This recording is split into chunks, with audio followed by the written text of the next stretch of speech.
المتحدة الأمريكية، ولهذه الشركة أفرع كثيرة في العالم. هذا الرجل اعترف وخرجت وثائق كثيرة بأنه قام بتجنيد كثير من الفاشينيستات ومن المشاهير المشهورين جدا في الوطن العربي، جندهم ودفع لهم الأموال الطائلة من أجل إفساد المجتمعات ومن أجل التعري والتشجيع على التعري والتشجيع على الهروب من آبائهم ومن أزواجهم، والتشجيع أيضا على التمرد على الأب وعلى الأم وعلى الزوج وعلى الأخ داخل البيوت بحجة الحرية أو تحت مسمى الحرية.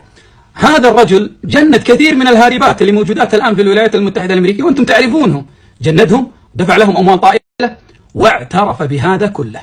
وأيضا قام بتجنيد بعض الفاشينيستات اللي موجودات في الشرق الأوسط أو في الوطن العربي لهذا الهدف.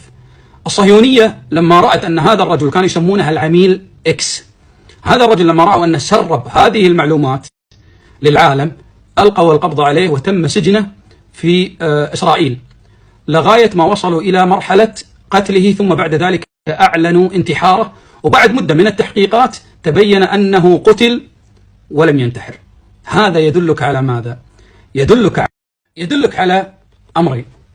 الأمر الأول أن البذخ والأموال الطائلة اللي موجودة عند كثير من الفاشينيستات هذه هي عبارة عن دعم صهيوني أو غسيل أموال من خلال الصهاينة لتشجيع الفتيات على الهروب من منازلهن أو التمرد على آبائهن وأزواجهن.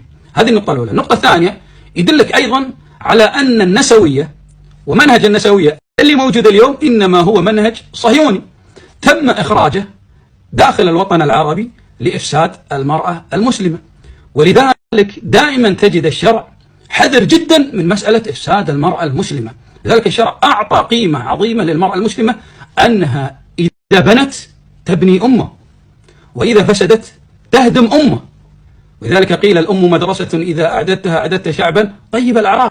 لذلك الصهيونية العالمية اليوم هي التي تنفذ مشروع الشيطان في الأرض، وكل من يتعامل مع الصهيونية العالمية هو جندي من جنود الشيطان، وهذا كله ذكره الله سبحانه وتعالى قبل 1400 سنة.